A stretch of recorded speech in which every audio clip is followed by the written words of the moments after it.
Hi, everyone. Welcome back to the APTA Fight the Cut Virtual Rally.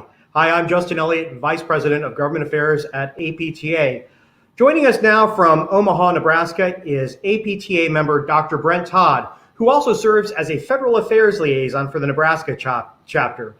Thanks, Dr. Todd, for joining us today. Thank you very much, Justin. And thank you, everyone out there watching tonight, to my fellow colleagues and advocates. As Justin mentioned, my name is Brent Todd. I live and work here in Omaha, Nebraska. I also received my physical therapy training here at Creighton University. Omaha is located in Nebraska's 2nd Congressional District. I work in the outpatient orthopedic setting where Medicare beneficiaries are a significant portion of our caseload. And I know this is probably true for many of you watching out there tonight. I have served as our Federal Affairs Liaison for the last 8 years or so because of my passion for the advocacy process and what it means for our profession and patients. I find it as a bit of a sense of responsibility. Advocacy is a voice for our profession. It's also a voice for the patients we serve, many of which who do not have much of a voice at all. Advocacy is also about education. So much of what we practice daily is influenced by the decisions that are made both in our nation's capital and our state capitals across the nation. This is why I advocate. Advocacy does take time. It takes patience and perseverance, but so does helping someone through a difficult rehabilitation process. Thus, I think we are positioned well as a profession to be successful in advocacy over the long haul. However, there are times when the stakes are higher, when time is of the essence and more swift action is needed, which brings us to today. Now is one of those times, and more simply, advocacy does take action.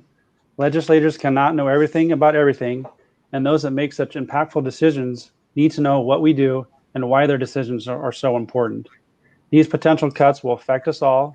It may mean lost jobs, decreased access to our services, and decreased quality of service, which I think we can all agree is a bad thing for both our profession and our patients, especially in the time of a pandemic. And in my state, which is predominantly rural, these cuts will have a disproportionate effect. Legislators need to know this is not a good policy. If we do not speak out, the assumption is that we are okay with it.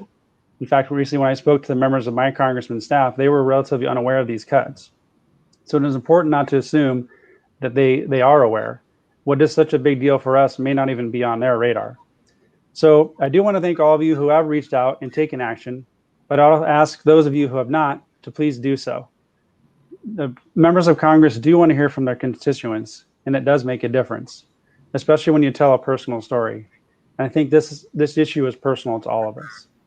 Now, just because we're winding things down doesn't mean we should let up. Please keep sending your letters, keep reaching out to your members of Congress via social media outlets, and provide your comments to CMS. Every single one of those counts.